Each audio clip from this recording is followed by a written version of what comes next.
Christmas of 1995, if you were really cool, you got one of these.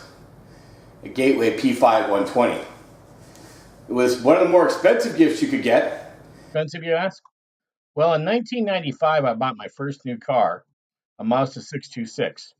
I paid about $15,000 for that car. So in 1995, the price of that car would have netted you three average performing P90 IBM PCs. 23 years later, it would have gotten you 25.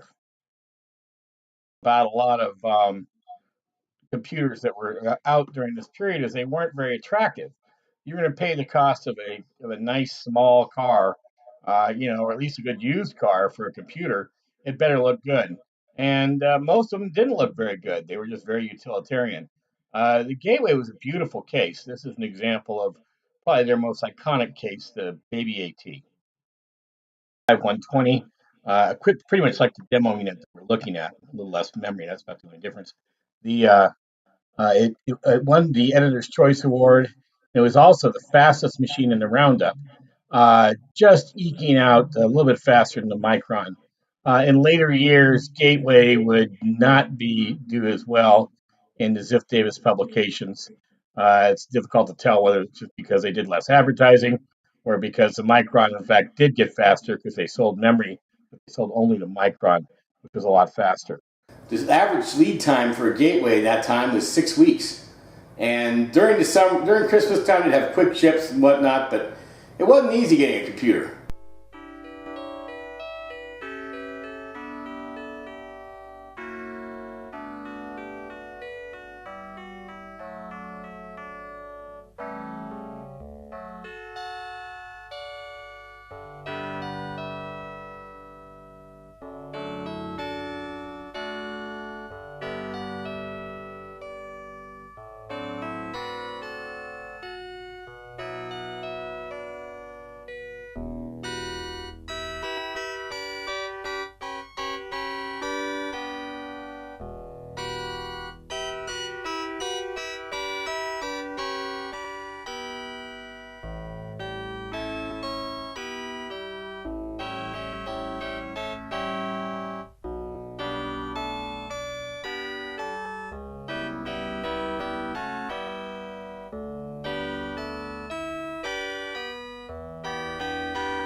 So if you were comparing these machines and looking to buy one, you'd probably look at these five: an IBM, a Micron, a Gateway, a Dell, and a Midwest Micro.